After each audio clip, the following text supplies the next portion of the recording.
47 na Lolani Kalu nchini Kenya kwa kila county.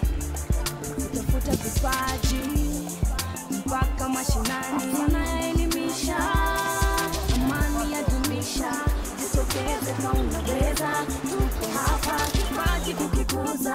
Mimi naitwa Joseph Karisa Mwarandu. Mimi ni katibu mkuu wa Malindi District Cultural Association Amadka, na ni mzee wa kaya na pia ni wakili. Sijapita huko. Bado hujafika? Hata sijafika. Bado sijafika. Sasa maana Harimbo Hani. Harimbo Hani wimbo ambao ni kama kuwakaribisha wale ambao wameshapewa daraja ya gohu. Ndio nyimbo yao. Na ni katika umri gani hawa? Kwa gohu, kwa kweli ukiangalia mila na desturi zetu za Kigiriama, gohu unaweza hata ukatunukiwa ukiwa bado hujazaliwa. Babako akiwa ni gohu, anaweza kusema bibi yangu akizaa mtoto wa kiume atakuwa ni gohu. Sasa anaanza kulipa ada, wanaita mali ama mahari. Sasa akikulipia mpaka ukizaliwa kama ni mwanaume tayari we ni gohu, lakini huna ujualo. Kwa hivyo utapewa wazee wakufundishe yale maadili ya gohu mpaka wakati fulani ukiwa na sherehe kama hii utatawazwa na wenzako. Usiumeona wamenyolewa, wamepakwa. Ile ni wimbi. Wanatengeza wimbi, wanaweka kwa nywele. Lakini hata sasa wakimaliza wanaweza kuoga ikawa imetoka. Lakini ni ujuzi wao wenyewe, hata hakuna mtu mwingine anaweza fanya. Wamefanyiwa nini sasa? Wamepewa kile cheo. Kuna mambo kule ambayo hayatoki nje. Ndio sababu umeona wamekwenda msituni. Wao wenyewe wanaishi huko, walitoka vijijini, wanaishi huko kaya kabisa. Hawa gohu kikwetu ni kama kasisi ama kuhani, pasta, padri, wanapewa cheo hicho. Lakini pamoja na kuwa wanaangalia mambo ya dini, pia wao ndio wanatunga sheria. Kwa hivyo wanafanya kazi mbili, ya kutunga sheria na pia ya kuongoza swala za jamii kama padri. Maombi yanafanyika lini na lini? Maombi ya kwetu ni maombi kila siku, naweza kuwa na maombi. Lakini kuna maombi maalum ya jamii ambayo yanaweza kuongozwa na gohu. Ndio wao wanayafanya, wanatendea. Wao ndio wanafanya. Kwa sababu ukiwa wewe na shughuli ya gohu, kwa mfano babako ama babu yako alikuwa ni gohu, alafu amekufa mpaka awekewe kigango. Sasa utawaita wao, watakuja wahase, yani waombe, alafu watatoa muda wa kwamba kutoka siku hiyo mpaka siku fulani tutafanya tamasha ya kumkaribisha yule gohu mwenzetu ambaye ametuondoka arudi nyumbani.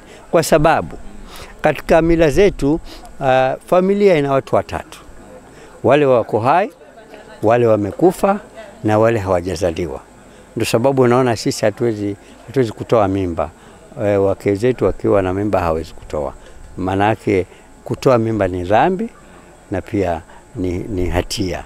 Kwa hivyo utaona kwamba wale ambao wamekufa, lakini wamekufa katika vyeo vya kigohu, mpaka watengenezewe tamasha yao ya kigango, inaitwa sadaka ya kigango. Sasa katika sadaka ya kigango ndio wale magohu ambao wamezaliwa wakiwa gohu na hawana wanalolifahamu, wanatawazwa kama wale walivyotawazwa na wanapata mafundisho. Na wale wapya ambao ni watu wazima lakini wanataka kuingia, pia wanaingia wakati ule. Mwisho kabisa, mwapata wapi hawa watu katika ulimwengu huu ambao sasa mambo ya kimagharibi yameingia kabisa katika jamii zetu hizi, na mila zikaachwa na tamaduni zetu? Bado idadi ni kubwa ya idadi ni ndogo sana. Na ndipo sasa sisi watu wa Madika kutoka mwaka wa 2004 tumeanza kuwaleta polepole. Kila mwaka tukiwa na shughuli tunawapa, wanapandishwa vyeo baadhi ya watu. Sasa hivi tuna kikundi kikubwa kidogo ambacho kile kikundi Ni kikundi ambacho sisi tumekilea, yani tumeona kila mwaka tunawapa nafasi ya kuchagua wenzao na kuwapa hizo daraja ili tuweze kuweka utamaduni. Lakini ulikuwa umekufa kwa sababu ya misheni na Uislamu wamesahau ile mila. Lakini sisi tumejaribu sana. Kufikia sasa tuna idadi kubwa ya hawa magohu wakiwa huku sehemu za Galana, wengine wako Godoma na wengine wako Weruni. Ile kauli mbiu ya matembezi ya mwaka huu ilikuwa ni tuwatunze wazee wetu, ama providing social protection for older persons. Na hiyo imekuja kwa sababu ya vile mazingira yetu hapa yalivyo, hasa Kilifi County. Wazee wanauawa sana, na tukaona kwamba ni lazima tuelimishe jamii yetu. Tukienda huko nyanjani wakati wa matembezi, tuweze kuwa na mijadala na wao wakiwa ni wazee pamoja na vijana, na tuweze kujua kwa nini wazee wanauawa, ili tupate pia mawazo ya vijana. Tulipokwenda huko, hizo siku zote tulikuwa huko, tulikuwa tunajaribu kuketi na vijana na kuweza kuwashauri na wao kutoa mawazo yao ama maoni yao kuhusu ili swala zima la wazee kuuawa. Sehemu zile ambazo tumekwenda, tumeweza kuzungumza na watu wa tabaka mbalimbali. Tumezungumza na wazee wa vijiji, kazungumza na mabalozi wa nyumba 10, kazungumza na machifu na naibu wa chifu na raia kwa jumla. Tulikuwa tukiwa na madhome, yani tunakoka moto jioni na tunazungumza na watu na tunapata maoni yao. Asante sana. Karibu sana.